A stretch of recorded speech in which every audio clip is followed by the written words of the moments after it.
Welcome back to the channel. Today I thought we would talk about the concept of a reversing loop and what that is and what you need. And it's not something you see out on the real railroads, but it's something you see a lot in model railroading when you get into something like HO scale or even G scale. It's a very handy thing, and you can use it on your Brio layout, and it's absolutely the best and easiest way to turn your train around. Now I have two pieces of switch track here. This is some vintage Brio. This is from my set that I got in around 1983. This is a modern piece of Brio that I got within the last couple years. Look very similar, but you'll notice this is a little shorter than this.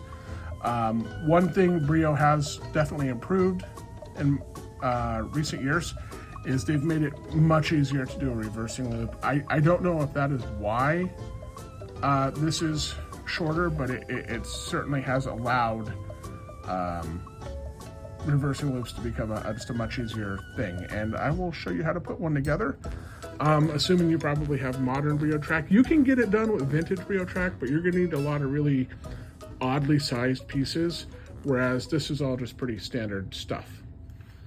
So like I said, this is a great way to make life easy and turn your train around. Out in the real world, railroads turn their trains around using what's called a Y, and you have a bunch of track that kind of makes the shape of a Y, and there's a piece of track across the top of it, and that allows them to turn the train around and send it in the other direction. But that's a lot of track, and it's not really practical on a mono railroad layout. And a reversing loop, like we use in mono railroading, is not. If I can get this to connect, what is my problem? This is a user error situation. There we go. Yeah, it's just not practical to turn a big train around, because you would still need a lot of track just to make a circle. So they use something called a Y, but this is how we can do this here on our model layout. So if you're paying attention, you will see we've run into a problem, and you're gonna need, they sell these two together, and it solves a problem like this.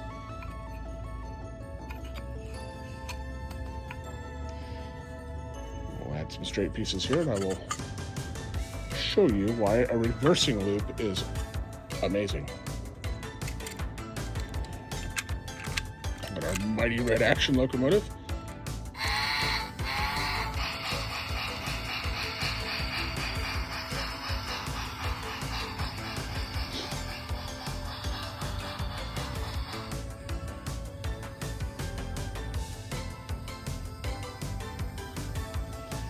Boom, and he has turned himself around.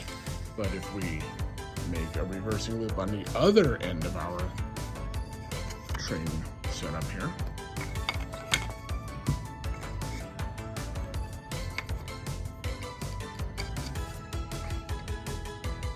I made it too long. I gotta get rid of one of these. I'll scoop this whole thing closer together. There we go. I think we're in good shape now.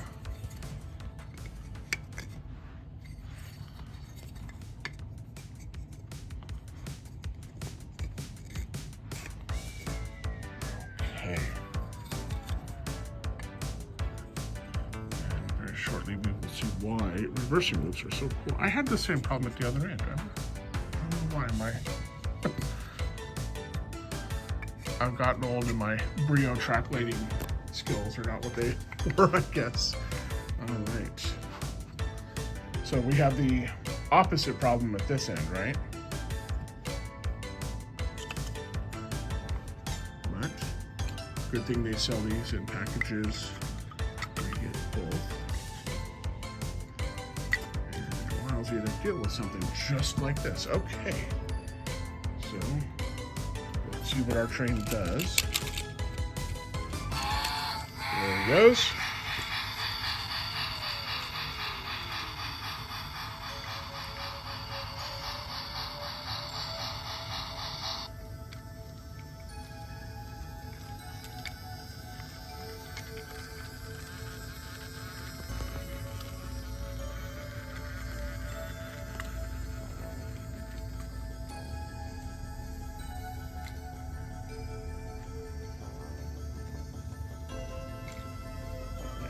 back around.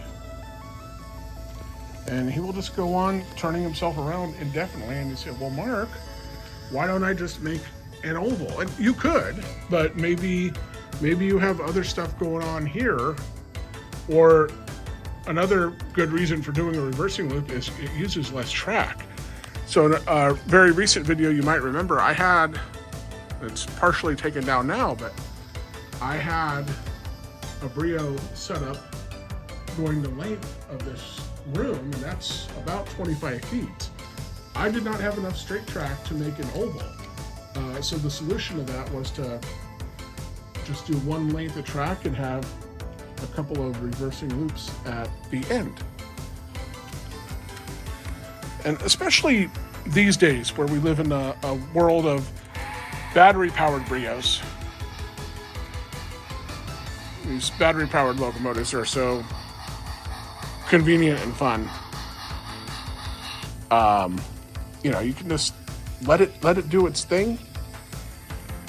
You also don't need as much space maybe for a layout if you're using a reversing loop. So it's a very handy thing. And unless you're running a train that is longer than all this, which you're almost certainly not, you're in good shape.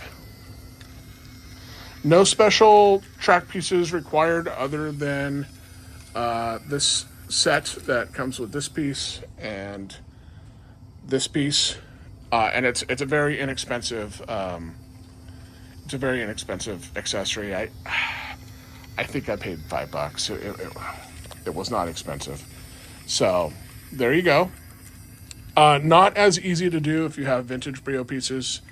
Like I showed you at the beginning of the video, not quite as easy to do. It just doesn't line up quite as nice. You can get it done if you have several odd-shaped straight pieces, but this is easiest to do with modern Brio railroad track. So there you go. That's the benefits of a reversing loop. That's what a reversing loop is. Not something you're going to see out in the real world.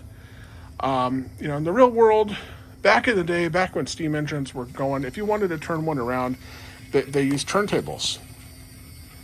And they still use those for diesel locomotives when they're in a shop and stuff modernly. But out in the real world, when you want to turn a whole train around, they have a very different setup than this. But this is something that works for us. That doesn't work for trains out in the real world. So that's kind of cool. We get it a little bit easier.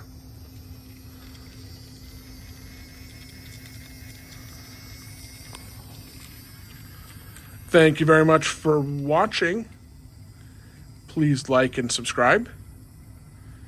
And we will be back next time where I'm going to have a whole city set up for my Brio Railroad.